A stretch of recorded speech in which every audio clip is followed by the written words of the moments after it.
di Senayan juga cepat sekali 7 jam rapat bisa selesai, kan itu rekor barangkali ya. Isu Kaisang itu dengan cepat orang klik, gila dinasti lagi nih gitu kan. Caranya sama lagi gitu, kurang lebih begitulah. Jadi mereka langsung bisa relate, akhirnya mereka jadi lebih berani gitu. Udah kesel, lama-lama oke, ini yang paling gila nih. Bahkan prosesnya sangat kelihatan ugal-ugalan. Gila kita dianggap tolol nih. Menurut saya sih harus tetap waspada ya. Waspada dan terus demo sampai pasti gitu ya.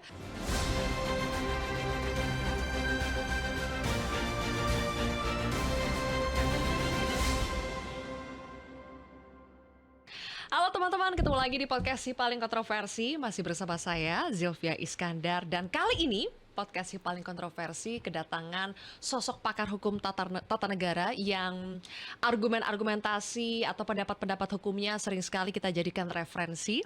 Ada Mbak Bivitri Susanti, apa kabar Mbak Bibip? Baik, thank you. Hari ini lelah sekali habis ikut demo. Kelihatan ya lama. Habis ikut demo. Habis ikut demo. Oh iya, demo di mana Mbak Bibip? Saya ikut di DPR, tapi terus ada dua acara di tengah-tengah ngomongin ini juga. Udah gitu balik lagi ke DPR. Nah dari terakhir di DPR itu baru kemudian pulang sebentar ganti baju doang, nggak mandi ya by the way. Baru karena buru-buru harus kesini, kalau nggak lebih telat lagi. Tadi kan saya telat dikit. Iya. Makanya nih kita melihat Mbak Bibip tidak hanya berseliweran di TV dan sering menyuarakan pendapatnya yang berani ya, apalagi pada saat dirty vote menjelang Pilpres kemarin. Tapi untuk yang kali ini ketika banyak aksi massa menggugat supaya DPR itu menghentikan revisi Undang-Undang Pilkada dan mematuhi putusan MK yang terkait dengan Pilkada, Mbak Bibip ikut turun ke jalan. Melihat fenomena yang terjadi hari kita tappingnya ini hari Kamis ya.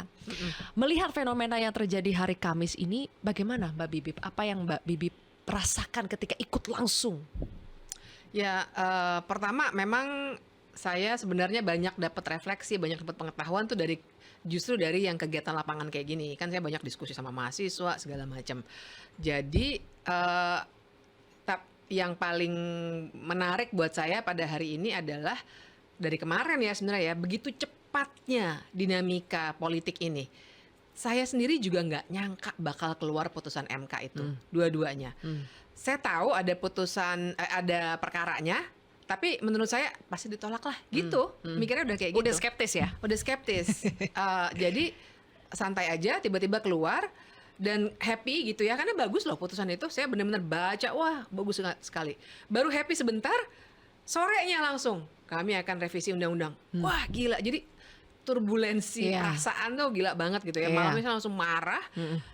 Saya bikin video, terus pagi, siang tuh teman-teman juga bikin upaya konsolidasi dengan cepat. Sementara di sebelah sana, di Senayan juga cepat sekali 7 jam rapat bisa selesai, kan itu rekor barangkali ya. Nah jadi turbulensi itu baik di pihak masyarakat sipilnya maupun di DPR. Hanya dalam waktu 2 hari ini up and down-nya luar biasa. Jadi buat saya itu menggambarkan betul sih perpolitikan pada belakangan hari ini. Terutama kalau buat masyarakat sipil ya. Saya sendiri sebenarnya senang, dan banyak teman-teman jurnalis juga yang nanya, apa ya Mbak bedanya kok dulu tuh waktu putusan 90 nggak ada yang gerak ya, sekarang tuh gerak. Satu, kan konfigurasi politiknya sebenarnya udah berubah. Karena presiden kita sebenarnya tinggal nunggu dilantik, sekarang udah ganti. Kedua, teman-teman jurnalis dengan banyak cara, ada yang di majalah, ada yang di website, ada yang di TV, udah bikin edisi-edisi yang mengkritik secara lebih terang apa yang dilakukan Jokowi 10 tahun terakhir, karena ada edisi-edisi 10 tahun Jokowi itu. Jadi informasi itu lebih banyak. Mungkin tahun lalu tuh banyak orang yang juga agak merasa, ini saya kayaknya salah nih, tapi nggak ngerti ini what's going on gitu. Jadi masih nggak berani ngambil tindakan. Sekarang kayaknya lebih firm. Ini gila nih gitu ya. Ini ternyata adalah fenomena demokrasi lagi dimundurkan dan seterusnya, sehingga mereka sekarang lebih berani untuk action gitu.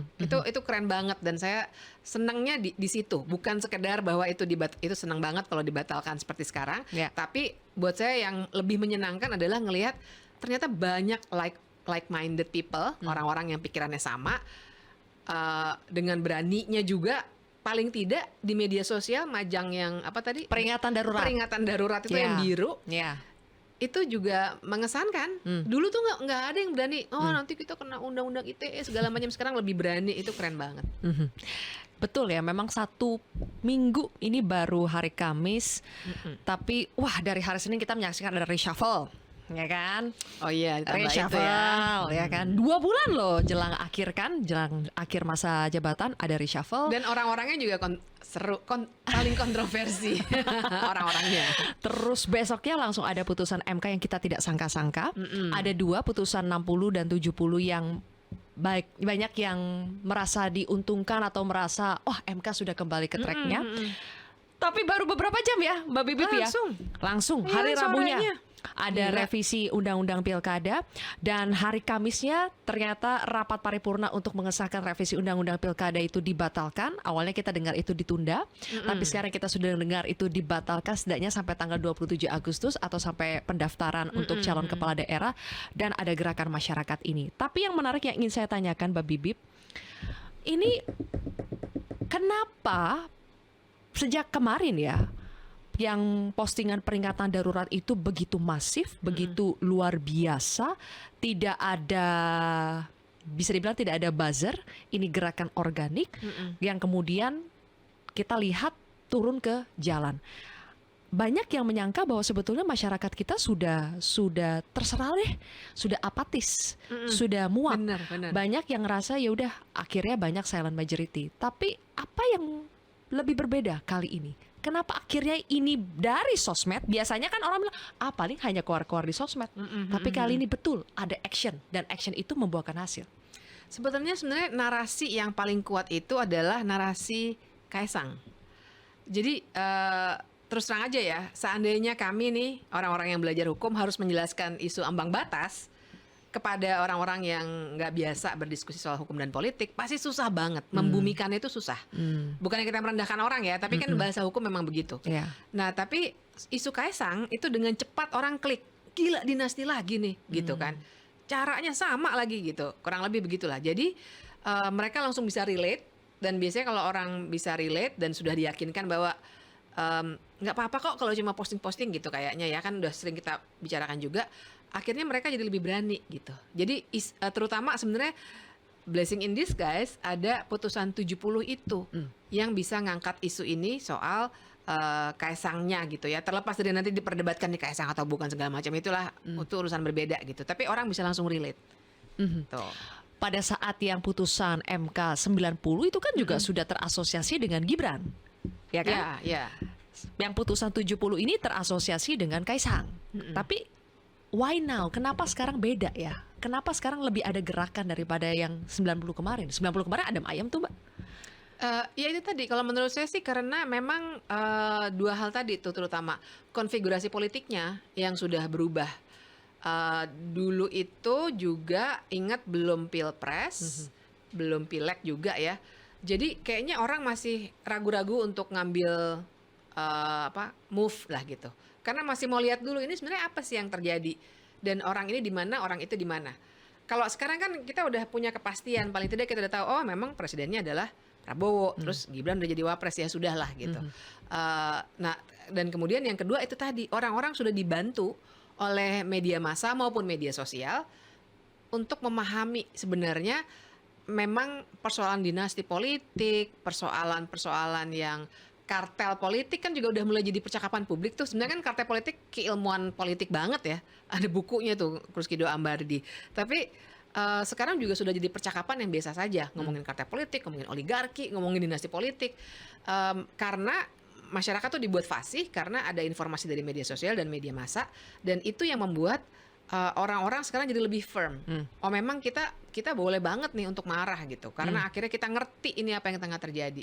Kayak tadi waktu demo di DPR itu, yang muncul memang nggak ada urusan Anies atau siapa, mukanya Jokowi, Raja Jawa segala macam, bahkan ada tiang Gulentin kayak di Prancis gitu ya, yang gambarnya wajah Jokowi gitu. Jadi mengkomunikasikannya untuk beraksi, untuk demonstrasi kan memang salah satu kuncinya adalah key message-nya apa nih. Nah memang jadi dari putusan 70 itu ada key message soal ini dinasti politik lagi nih, ini Jokowi lagi nih gitu. Jadi orang juga lebih lebih mudah untuk digerakkan sebenarnya. Tapi Pak Jokowi kan di acara Golkar bilang ya, Mm-mm. kok setiap ada yang kayak gini-gini kurang lebih pesannya seperti itu. Selalu dikaitkan dengan tukang kayu. Pak Jokowi pakai istilah seperti itu ya. Ada rencana revisi undang-undang pilkada yang disangkutin tukang kayu atau maksudnya Pak Jokowi. Padahal kan Pak Jokowi dalam beberapa statementnya itu kalau ada putusan-putusan ini kan sebetulnya Pak Jokowi menjawab ya hormati, kita ikuti. Tapi kenapa Pak Jokowi mulu ya yang jadi sasaran Mbak Bibip?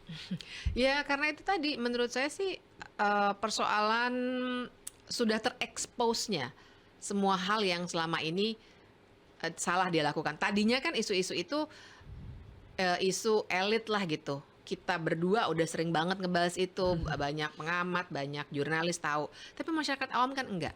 Nah, cuma gara-gara di 10 tahun Jokowi itu semua media lah menayangkan itu dan membahas soal-soal itu, jadinya masyarakat lebih terinformasikan ketimbang dulu gitu.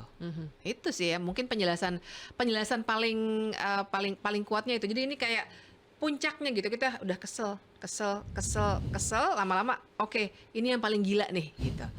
Ini Itu kayaknya udah ya. puncak ketika balik DPR itu mau merevisi undang-undang pilkada. Kenapa itu dianggap sebagai puncak dalam tanda kutip kegilaan? Karena saya tuh pengen mengibaratkannya gini, ini ada putusan MK, kemudian DPR-nya di sini, ini KPU. Dalam konteks politik, dalam konteks kepemiluan, dalam dunia yang normal, putusan MK langsung dijalankan oleh KPU. Nah, tiba-tiba si DPR dia nyelak di tengah. Saya ganti putusan kamu. Itu tuh sebenarnya buat banyak masyarakat itu lebih kelihatan, pembajakannya itu lebih kelihatan. Apalagi sebenarnya kalau kita baca betul substansinya itu membalik putusan MK. Dan bahkan prosesnya sangat kelihatan ugal-ugalan. Salah juga sih, kita jangan bilangin ntar malah ditutup ya rapatnya ya. Tapi bahwa di YouTube tuh Rapatnya terbuka loh, terbuka, transparan. dan orang kan jadi makin marah ketika bilang putusan MK atau putusan MA nih gitu kan ya. Iya. Orang kan jadi ini apa sih? Emang Kok bisa milih ya? Kok bisa milih nih, gila. Heeh. Karena ngeliat gitu. Kan orang manusia gitu ya. Kalau kita ngelihat sesuatu, asosiasi di kepala bisa langsung banyak tumbuh gitu. Saya kira itu yang bikin memuncak gitu. Gila, kita dianggap tolol. Nah, itu yang tadi kita bahas ya. Yang komika juga Suara-suara bahas komika, ya. iya. Akhirnya muncul dan itu memang sangat kena kalau di kalangan kelas menengah kan. Gila, kita dianggap tolol gitu, udah paling mengena lah gitu. Kan argumennya sebenarnya rencana revisi undang-undang pilkada tuh udah dari Januari 2024, Mbak Bibip kan. Ya kan, bagus dong kalau DPR 7 jam kelar. Bagus dong. Ya itulah, jadi yang bagus juga kan kita langsung menimpali. Jangan lupa ini undang-undang pelindungan pekerja rumah tangga udah 10 tahun nggak diapa-apain. Kok yang ini ngebut? Dan kemudian orang juga bisa langsung lihat karena kok reaksinya cepat betul. Jangankan yang PPRT deh, oke lah ya kalau misalnya itu mungkin kita jarang lihat. Tapi misalnya saja perampasan aset deh gitu. Itu orang juga sering soroti. Kok 7 jam enggak tuh 7 tahun gitu ya. Belum juga 7 tahun. Jadi orang bisa langsung lihat. Dan juga yang tentu saja sangat terlihat aneh. Ini saya bicara nggak hanya konteks spesifik teknik hukum ya. Tapi orang bisa langsung melihat kengacoan itu ketika juga secara tiba-tiba rapatnya bisa dilaksanakan dan apalagi dimunculkan juga soal bagaimana PDI Perjuangan misalnya dicoba untuk dipinggirkan gitu. Terus kemarin juga beredar ada katanya, saya nggak tahu kebenarannya tapi saya juga dapat, saya yakin banyak sekali yang dapat, bahwa ada penjagaan yang berlebihan di DPR. Oh, kita waktu lihat. sidang, ya kan? Oh ya, karena Dari pagi kan ada ini. kalau Brimob. jurnalis pasti ada di sana ya. Kalau saya cuma dapat WhatsApp. Nah, tapi itu yang akhirnya bilang orang akan mikir ini berarti sebenarnya mereka tahu mereka salah gitu. Dan karena itu mereka ingin melindungi diri mereka dengan pengamanan seperti ini dan lain sebagainya. Itu ya kayaknya ya kalau Coba bantu dicerahkan, Mbak Bibip, meskipun ini persoalan hukum ya, tapi pada akhirnya kan masyarakat agak paham sih sebetulnya ini persoalannya apa sih.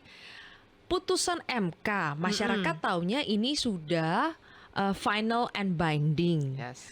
Tapi kan DPR adalah pembuat undang-undang. Mm-mm. Jadi sebetulnya bisa gak sih putusan MK terus tiba-tiba DPR sebagai pembuat undang-undang nyelak, kata Mbak Bibip tadi, mau entah itu revisi atau bikin undang-undang baru ya, bisa tidak sih Mbak Bibip? Dan adjustable lagi, bisa pilih mau ikut MK atau mau ikut MA gitu.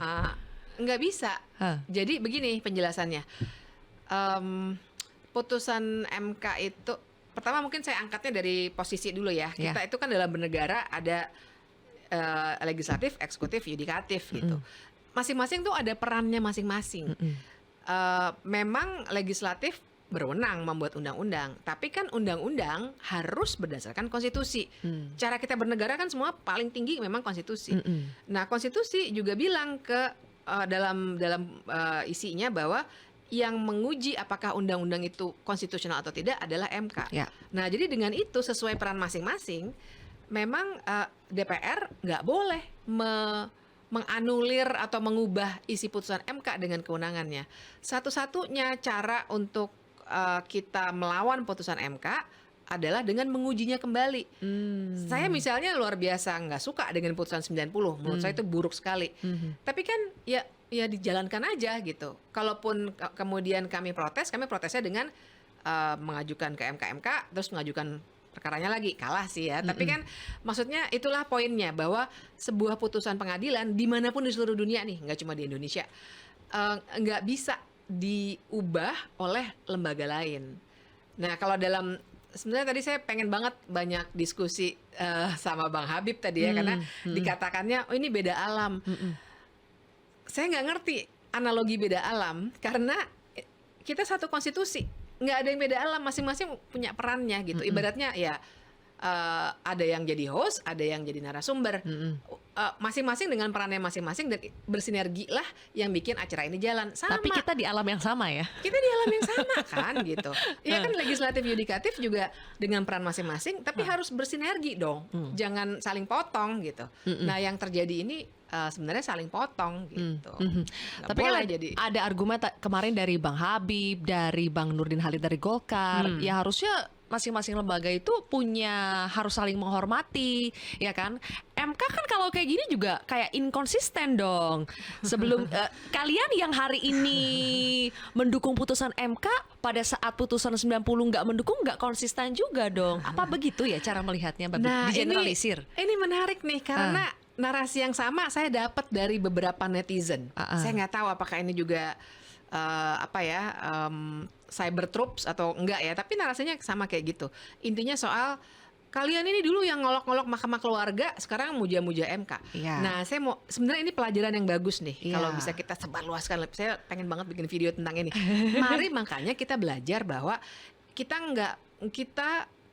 ketika mengkritik, kita mengkritiknya kebijakannya, kita mengkritik kontennya, bukan karena kita benci. Pun kalau kita mengkritik Jokowi, kita nggak benci dia sebagai manusia, ya kenal juga nggak dekat gitu, ngapain kita benci juga gitu kan. Tapi yang kita mengkritik kebijakan dia. Nah, sama MK, ketika dulu kita mengkritik putusan 90, kita mengkritik putusannya, tapi kita nggak bilang misalnya bubarkan MK misalnya, ya nggak mungkin juga gitu. Pincang nanti negara hukum kita kalau MK nggak ada. Jadi memang harus kasus per kasus, apalagi dalam hukum.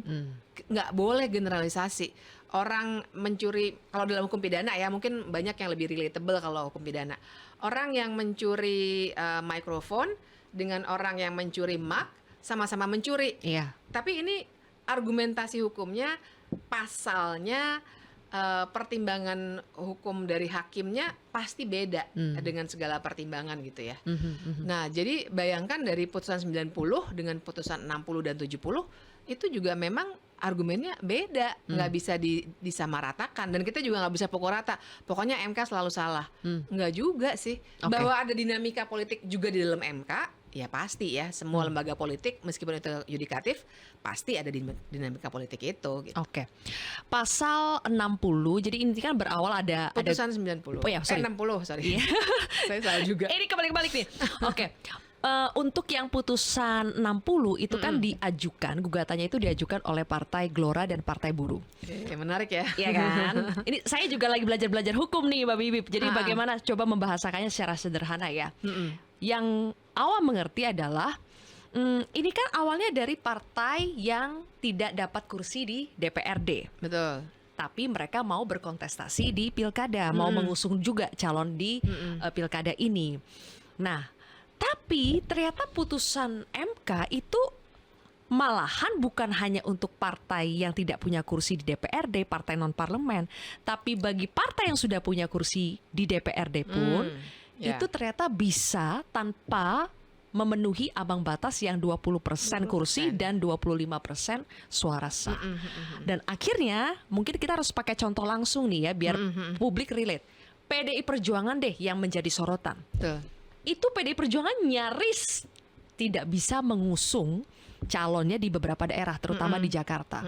Karena pas satu pasangan nih udah diusung 12 parpol Mbak Bibip, Ridwan Kamil sama Suswono. PDI Perjuangan ini udah dibilang ditinggal sendiri. Itu kayak WhatsApp grup terus bikin WhatsApp grup baru gitu ya, dia ditinggalin. Ya kan?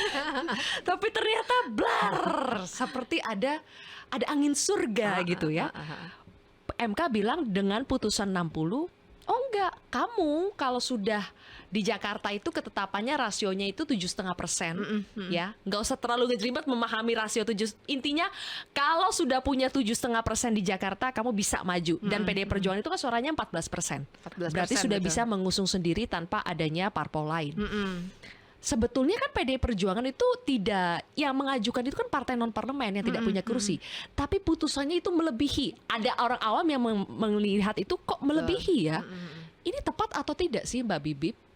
Yang disebut ini putusan yang progresif dari MK itu kayak gimana sih? Ya, jadi ini memang juga catatan yang selalu diberikan kalau lagi memperdebatkan putusan 60 ini, karena istilahnya itu ultra petita. Nah. Jadi memberikan hal yang tidak diminta gitu.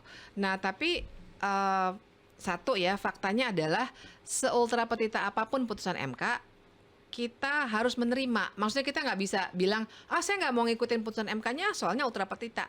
Contoh misalnya tahun 2006, MK itu keluar dengan putusan yang juga saya sangat tidak setuju karena ultra petita juga. Dia bilang bahwa Komisi Yudisial nggak bisa mengawasi MK. Padahal menurut saya bagus kalau ada pengawas dari luar kayak gitu, nggak seperti sekarang gitu ya, MK. Dia memutuskan untuk diri dia sendiri, tapi lebih dari itu nggak diminta sebenarnya. Dan tapi waktu itu nggak ada kontrol, nggak ada penolakan dari DPR, tapi dari masyarakat sipil cukup kuat. Tapi ya sudah, bagaimanapun itu putusan MK yang harus dijalankan. Ya.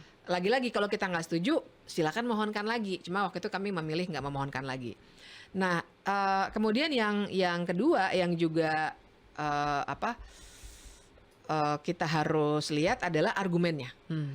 MK itu kenapa saya bilang ini progresif gitu ya? Karena MK dalam penalaran hukumnya bilang ini nih yang menurut saya yang penting. Pengen banget saya ceritakan lebih mendalam karena MK bilang kita tuh harus melihat bahwa yang jadi basis harusnya jumlah penduduk, demografi.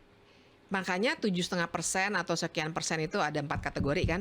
Itu berdasarkan DPT. Daftar pemilih tetap. Karena bagi MK itu yang demokrasi sesungguhnya, bukan berdasarkan jumlah kursi di DPRD.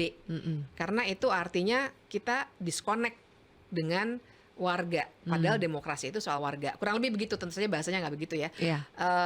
Jadi dengan logika itulah MK bilang ya udah kita pakai logikanya calon independen aja. Karena itu lebih masuk akal karena ukurannya adalah jumlah warga di suatu daerah yang memang beda-beda. Itu lebih fair, lebih demokratis. Nah, jadi progresifnya karena itu, dan menurut saya dengan penalaran hukum seperti itu bisa diterima karena masih nyambung sebenarnya. Masih nyambung karena si Partai Buruh dan Partai Gelora itu sedang. Jadi batu uji itu pasal di konstitusi yang dijadiin ukuran untuk menilai suatu pasal itu konstitusional atau tidak. Batu ujinya memang soal fairness gitu. Kok nggak fair ya? Kita nih yang nggak punya suara begini, sementara itu yang punya suara dapat keistimewaan. Nah, karena basisnya fairness, maka MK bisa sampai mencakup ke mengubah prosentase itu gitu. Mhm. Oke. Sementara di rencana revisi Undang-Undang Pilkada, Nah, itu Balik kacau. DPR Mm-mm. membagi dua nih. Mm-mm. Ambang batas yang ditentukan MK itu 4 kategori itu hanya berlaku buat yang non parlemen ya. Mhm. Sementara yang udah punya kursi di DPRD kayak PDIP yang enggak tetap ngikut yang 20%. Bisa ya kayak gitu, Pak? Nggak Dibagi lagi. bisa. Soalnya gini, kalau memang putusan MK-nya tidak jelas, eh, itu debatable, maksudnya bisa kita perdebatkan. Walaupun menurut saya tetap aja nggak boleh ditafsirkan berbeda. Tapi ini putusan MK-nya jelasnya luar biasa. Kan kalau putusan MK itu ada amar putusan tuh yang isinya oke, yang kami kabulkan adalah 1, 2, 3, 4, 5. Nah, dari yang 5 poin yang pendek-pendek itu nggak berpuluh-puluh halaman nih, setengah halaman cuma. Itu clear banget. Dia bilang, oke, pasal 40 ayat 1 kita ganti ya polanya jadi seperti calon independen, yaitu jumlah penduduk jumlah DPT segini maka sekian persen dan seterusnya. Ya. Terus ada amar putusan berikutnya bilang bahwa untuk yang akumulasi suara, maksudnya kalau menggabungkan beberapa suara partai, Gabungan parpol. itu nggak usah dari partai yang ada di DPRD, tapi semua partai yang dapat suara, karena hitungannya adalah sekarang hitungannya adalah penduduk. Ya. Jadi nggak relevan juga. Seandainya tahu-tahu kita ngitung suara lagi. Menurut saya argumen itu nyambung, logis gitu. Kan kita udah ganti paradigma nih jadi berdasarkan jumlah penduduk. Nggak usah ngelihat soal orang masuk DPRD dapat kursi atau enggak lagi dong gitu. Nah, jadi kalau udah se-clear itu harusnya nggak boleh lagi di twist. Makanya saya bilang di twist itu karena memang benar-benar diubah, maknanya jadi sama sekali berbeda gitu. Di twist itu menurut Mbak Bibip itu karena apa ya? Apa memang kental sekali motif politiknya?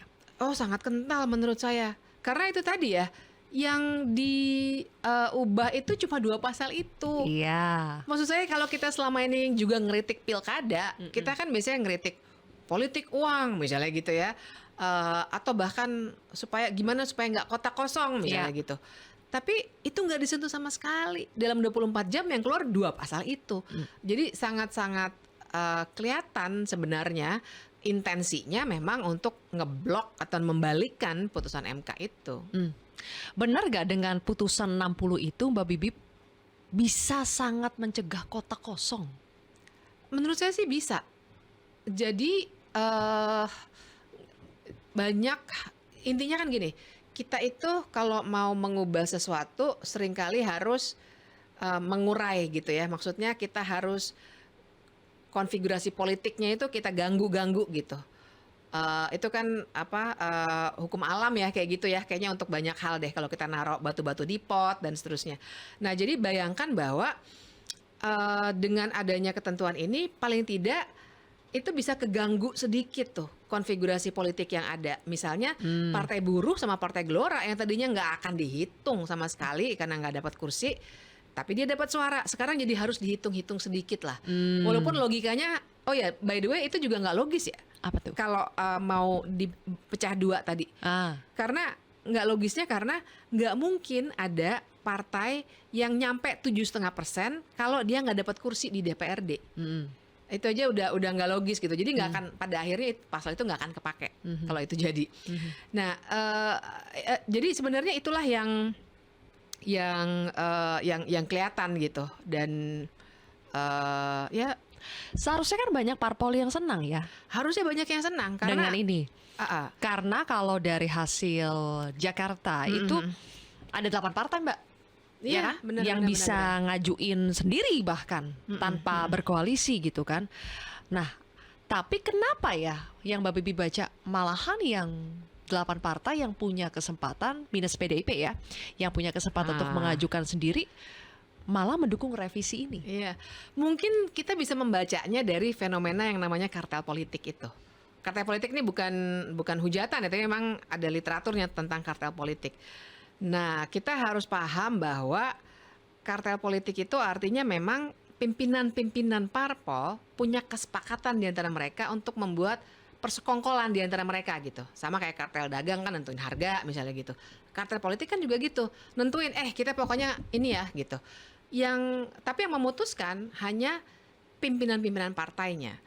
Nah, biasanya kartel politik itu artinya dia akan diuntungkan dari suatu keputusan politik yang sifatnya kartel tadi. Diuntungkannya biasanya secara finansial. Itu yang paling kelihatan gitu ya. Nah, jadi bahwa ada yang bisa diuntungkan itu kan menurut persepsi dari para anggota ataupun pengurus parpol biasa. Tapi elitnya karena dia sudah membuat kesepakatan duluan dalam sebuah kartel politik itu nggak akan mau diganggu-ganggu lagi. Ini wewenang saya nih, udah nentuin. Pokoknya saya udah kompak lah sama si partai A, B, C, D. Saya mau ngusung ini. Udah, jangan diganggu. Modelnya pendekatan kartel politik memang seperti itu. Dan dia akan sangat elitis gitu. Dan ketika hari ini DPR sudah bersepakat, akhirnya tadi sudah diumumkan bahwa ya dibatalkan revisi undang-undang pilkada. Setidaknya sampai pendaftaran calon kepala daerah itu kan 27 Agustus 2024. Itu masih ada celah gak untuk terjadi perubahan lagi nih Mbak Bibip? Kita sudah bisa lega atau harus tetap waspada? Menurut saya sih harus tetap waspada ya. Karena begini nih, putusan itu ada dua. Jadi ketika tadi dibilangnya sama Bang Dasko katanya kita kembalikan ke KPU ya kan, jadi di level undang-undang nggak akan kita otak-atik deh gitu, pokoknya kembalikan ke KPU. KPU kemudian menyambut, oke, kita akan melaksanakan putusan MK. Putusan MK-nya ada dua. Memang putusan yang 70 ini yang soal batas usia itu agak unik karena putusan itu bilangnya pokok perkaranya itu ditolak. Tapi dia bilang harus kami tolak karena ini udah clear banget. Yang pakai ngutip Cita Welo itu. Mereka bilang ini udah clear banget, nggak bisa ditafsirkan berbeda bahwa namanya syarat pendaftaran ya dihitungnya bukan pada saat pelantikan. Udah, jadi nggak akan kami putus lagi, itu udah clear banget. Sehingga memang bunyi amar putusannya tadi itu menolak. Orang jadi bisa bilang ditolak kok itu. Berarti sebenarnya ini nggak relevan untuk diperhitungkan. Nah, dugaan saya, rumornya sih memang tadinya masih mau revisi tetap, tapi negosiasi politik yang diambil adalah ambang batas itu diberlakukan maksud saya si putusan 70-nya itu yang terkait dengan syarat batas usia itu diterima. Tapi ambang batasnya itu tidak diterima. Saya kebalik ya? Kebalik. Yang ambang batas yang putusan 60 nih, gara-gara seharian di mana-mana. Jadi yang putusan 60 ambang batas itu yang diberlakukan. Ambang batas yang diberlakukan tapi sesuai putusan MA. Betul, tapi putusan 70 yang terkait dengan syarat usia calon kepala daerah, di situ celahnya. Begitu bukan, Mbak Bibi? Enggak, memang kebalik. Memang kebalik. Nah, jadi sebenarnya tadi siang saya dengarnya tetap revisi, tapi dengan kesepakatan itu. Jadi mereka bernegosiasi di belakang. Nah, yang saya baca dengan keputusan pada sore hari adalah negosiasinya memang begitu. Intinya Kaisang bakal tetap bisa maju gitu. Intinya seperti itu. Dan si ambang batasnya tetap berlaku juga. Tetap berlaku sesuai dengan putusan MK. Tetap berlaku sesuai dengan putusan MK. Tidak diotak-atik. Oke. Nah, negosiasi politik telah terjadi, tapi DPR pintar. Dia pakai KPU untuk melaksanakan itu. Dengan begitu mereka nggak akan disalahin. Mungkin demo akan di KPU, bukan di demo di DPR lagi. Karena DPR bilang, kita nggak ngubah undang-undang kok. Terserah KPU dong. Padahal KPU memang yang ngontrol siapa? DPR juga. Kan tadi KPU juga udah bilang, kami akan konsultasi dengan DPR. Dan pada umumnya DPR akan mendikte. Walaupun mungkin nggak kelihatan di publik ya. Tapi kan kita tahu juga dari film Dirty Vote bahwa yang milih-milih anggota KPU kan juga partai-partai politik di DPR. Ada negosiasi duluan, jadi ada janji-janji. Tidak akan lepas dari intervensi politik. Menurut saya sih nggak akan lepas. KPU-nya. Saya sih nggak melihat KPU itu independen ya. Dan saya menyimpulkan itu dari Pileg dan Pilpres kemarin. Itu kan sangat kelihatan. Oke, celahnya di mana nih Mbak Bibip? Kan sudah ada juga penjelasan di amar putusan MK ya, bahwa harus syarat batas usia yang 30 tahun untuk cagup cawagup itu ditegaskan bahwa berdasarkan waktu ketika ditetapkan, Ya. bukan pelantikan seperti yang diputuskan oleh MA. Itu kalau orang awam melihat, oh itu kayaknya udah jelas deh, hitungnya saat penetapan bukan pelantikan. Jadi Iya. apalagi yang mau diperdebatkan di KPU, celahnya di mana? Celahnya mereka akan bilang putusan MK-nya nolak kok. MK kan cuma bilang bahwa putusan MA itu salah di pertimbangan hukumnya. Karena memang nyatanya putusan MK itu menolak pokok perkaranya. Bunyi amarnya itu menyatakan menolak permohonan ini gitu. Tapi dalam pertimbangannya bilang, ya kami tolak lah, orang ini jelasnya minta ampun, ceta welo-welo gitu kan. Nah, si pertimbangan hukum itu akan diabaikan. Mereka akan bilang, ini amarnya bilang nolak gitu. Padahal dalam hukum, pertimbangan hukum itu juga istilahnya itu ratio decidendi ya. Pertimbangan hukum yang utama itu juga judicial order. Itu mengandung kekuatan hukum juga. Berarti harus dilaksanakan dong. Harus dilaksanakan. Tapi kan kita nanti bisa berdebat hukum dengan KPU. Jadi kita mulai lagi battle seperti putusan 90 nanti. Itu cerdasnya operator di DPR menurut saya. Tapi orang nanti besok tuh mungkin akan demonya ke KPU pasti. Bakal berani gak menurut Mbak Bibip diakalinya dengan cara kayak gitu? Berani. Berani. Menurut saya sih bakal berani ya. Karena memang KPU itu benar-benar under control DPR. Media-media itu kan sudah ada yang membuat judul headline ya, Mbak Bibip, kalau revisi undang-undang pilkada batal, Kaisang tidak bisa lagi maju pilgub.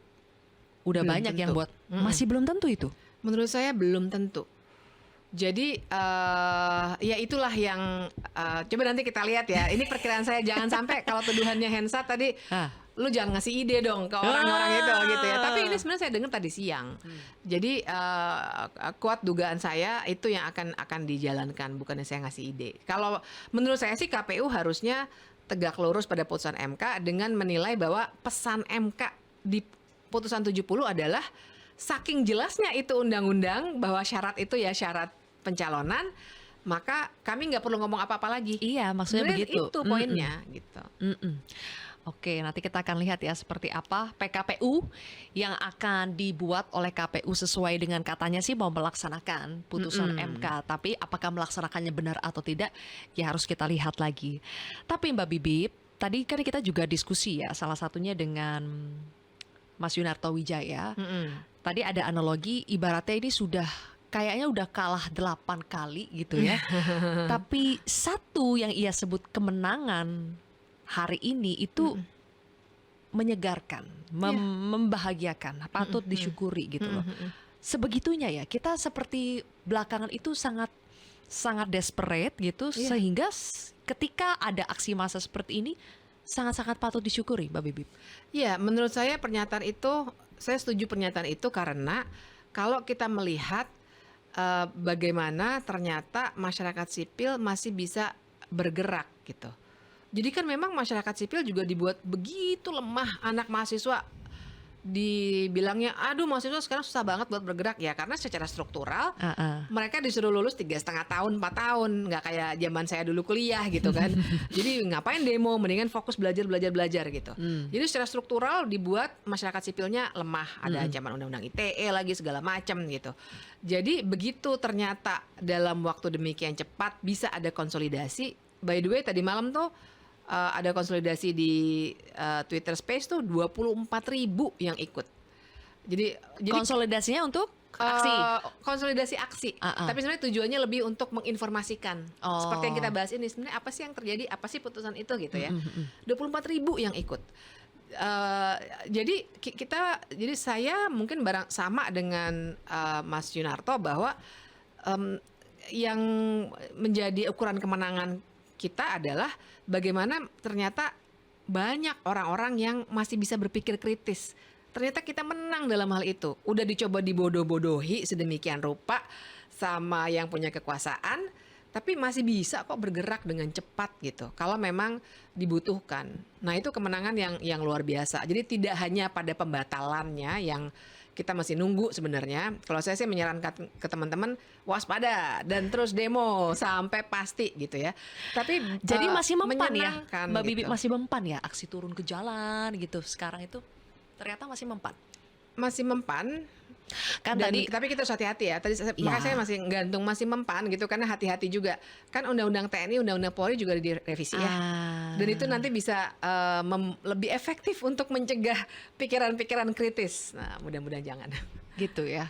Jangan-jangan harus demo lagi untuk mencegah Kelihatannya undang-undang begitu. tersebut disahkan. Tapi Mbak Bibip, hari ini kita lihat kan kalau Mbak Bibip seorang pakar hukum tata negara, para guru besar yang pada saat Pilpres kemarin menyuarakan aksi pro demokrasi, kita bisa paham karena sudah sangat terliterasi. Tapi hari ini yang kita lihat banyak sekali masyarakat menengah dari berbagai profesi, terutama yang menonjol adalah dari kalangan seleb, Keren banget. komika, mereka turun juga, berorasi juga. Kita butuh memang lebih banyak suara-suara seperti itu karena kan sudah banyak stigma, ada kubu ya. Oh, Ini sangat. kubu buzzer selebgram Ya, ya. lihat aja dibawa ke IKN. Udah kelihatan Saya lah. belum ngomong udah dibilang. Ya kan? Gemes soalnya, jadi langsung saya selak. Apa kegemesan Ya itu, Mbak Bibi kegemesannya apa? karena itu, karena memang banyak buzzer, influencer lah, bukan buzzer juga Ya, ya. Itu memang terbeli gitu atau dibeli sama kekuasaan. Memangnya mereka gratis datang ke sana, kan nggak juga gitu. Jadi Pak Jokowi lebih mengandalkan influencer ketimbang media massa gitu.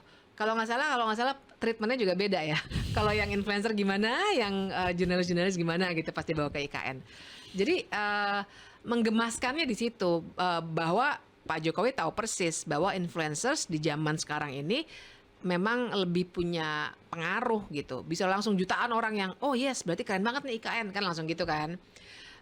Dan bahwa ada ternyata yang masih mau bersuara dan sebenarnya ada loh beberapa yang menurut saya berubah haluan. Tadinya kita sering bilang ya Jokower gitu ya. Sekarang sudah mulai ikut posting segala macam yang sifatnya kritis. Itu juga penanda yang menarik sekali dengan Mbak Bibi, benar sekarang ya? ini. Kan ada postingan-postingan ya bahwa ini bukan persoalan kita itu pendukung siapa. Ini bukan persoalan anak Abah lah pendukungnya Anak Abah. Ganjar lah atau yang 58% pendukung Prabowo Gibran. Tapi ini persoalan demokrasi yang dikangkangi, yang dibegal. Itulah yang pada akhirnya membuat rakyat itu terlepas dari pilihan politiknya di Pilpres kemarin itu banyak yang turun. Begitu ya Mbak Bibip? Iya. Ini bukan persoalan siapa pendukung siapa ya? Bukan, jelas bukan. Dan sebenarnya saya bahkan punya harapan dengan antusiasme yang hari ini begitu luar biasa ya, adrenalin gila banget gitu hari ini. Karena tadi juga saya ikut lari dari gas air mata ya, jadi benar-benar excited gitu ya. Dan saya sangat berharap karena itu bahwa ini bahkan bukan soal pilkada gitu. Karena saya khawatir kalau soal pilkada ya udah nanti kalau udah selesai November terus turun lagi. Iya. Menurut saya sih setiap saat pemerintah, siapapun pemerintahnya nih, kita nggak ngomong Jokowi doang, siapapun partai politik pun berbuat salah, ya kita harus ngomong kritis. Buat saya itu yang hilang dari warga negara Indonesia pada umumnya ya, tentu saja ada orang kritis juga ada gitu, tapi pada umumnya sistem pendidikan kita kan bikin kita tidak kritis. Kita kan disuruhnya ngafal, disuruhnya upacara hormat bendera gitu, tapi nggak disuruh berpikir kritis sebenarnya hukum undang-undang ini adil atau enggak sih misalnya gitu ya. Nah jadi harapan saya adalah kesadarannya bukan soal pilkadanya itu sendiri, tapi soal kalau ada yang salah speak up, jangan takut gitu. Itu pesan paling pentingnya menurut saya yang mudah-mudahan terus-menerus bertahan. Jadi itulah demokrasi sebenarnya yang berisik gitu. Kalau ada yang salah pokoknya ngomong. Jalanan rusak mulu, nggak bener-bener nih kali karena dikorupsi nih, ngomong gitu. Jangan diam aja, nurut aja sama pemerintah. Nah saya harapkan sebenarnya itu yang akan terbangun setelah ini gitu. Oke, kalau begitu pesan terakhir deh Mbak Bibi. Kita tahu bahwa tinggal 2 bulan lagi pemerintahan itu akan berganti dari Pak Jokowi Maruf Amin ke Pak Prabowo dan Gibran. Salah satu hal yang patut kita syukuri adalah di tengah hiruk-pikuk politik dan berbagai dugaan-dugaan atau pelanggaran-pelanggaran yang sudah terjadi adalah ternyata kita masih bisa bersuara di sosial media, kita masih bisa turun ke jalan, masih cukup bebas buat kita, ya. Meskipun ya ada aja hambatannya gitu kan. Apakah ini masih bisa dipertahankan dan apakah Pak Prabowo harus mempertahankan ekosistem suasana demokrasi seperti ini di pemerintahannya? Yang pasti harus ya, dan saya punya harapan barangkali juga untuk memberikan perspektif, mengingatkan kepada Pak Prabowo bahwa Pak Prabowo itu kan orang yang peduli pada perhatian dunia internasional. Ya. Jadi kalau sampai di Indonesia kita float demokrasi melulu, maksud saya referensi saya tuh indeks demokrasi dari The Economist Intelligence Unit yang bilang bahwa kita adalah demokrasi yang cacat. Nah, kecacatannya itu selalu terletak pada civil liberty. Turun terus. Kayaknya tahun depan bakal turun nih dugaan saya. Pak Prabowo kan orang yang peduli dengan citra di dunia internasional. Jadi harapan saya paling tidak dari aspek itu dia akan lebih memperhatikan. Nah, tapi saya memang punya kekhawatiran karena kenyamanan kalau misalnya orang memerintah nggak ada yang kritik itu pasti enak banget gitu, bisa melakukan apa aja. Kekhawatiran saya meningkat karena melihat revisi Undang-Undang TNI dan revisi Undang-Undang Polri, penyiaran juga, tapi penyiaran oke lah ditunda kan. Yeah. Tadinya kan investigatif jurnalisme nggak boleh. Yeah. Tapi jangan lupa di revisi Undang-Undang Polri kita lagi siaran gini bisa di-cut sama kepolisian atas nama keamanan nasional. Itu seharusnya nggak boleh ya, mengontrol internet gitu, diberikan kepada kepolisian dan beberapa wewenang lainnya lah gitu. Nah, yang saya khawatirkan ini yang nantinya akan bisa menambah beban kita untuk bersuara. Karena menurut saya yang sekarang terjadi tuh sebenarnya masyarakat sipil tuh modenya mode survival. Jadi bahwa benar kita sekarang nih bisa ngomong segala macam, itu juga karena teman-teman yang lain teriak-teriak jangan, terus ngeluarin data kan, SafeNet ngeluarin data. Ini sekian ratus jurnalis kena, sekian ratus aktivis kena undang-undang ITE. Karena ada kontrol itu, karena kita harus survive gitu. Jadi ini bukan sesuatu yang memang diberikan oleh penguasa, tapi karena bernegosiasi dengan resiliensi dari masyarakat sipil gitu. Jadi dan di titik tertentu ya akan kalah juga masyarakat sipil karena mereka punya kekuasaan. Salah satunya lewat undang-undang. Jadi saya punya kekhawatiran tinggi, tapi saya masih punya harapan karena citra di internasional itu juga mesti jadi perhatian buat Pak Prabowo dan pemerintahannya. Iya. Mudah-mudahan kita ya banyak masyarakat yang tidak pernah lelah ya untuk Indonesia ya, apapun kondisi kita, apapun kondisi negara ini ya, mudah-mudahan kita tetap semangat, jangan pernah lelah untuk Indonesia. Semangat! Terima kasih Mbak Bibip sudah hadir di Si Paling Kontroversi.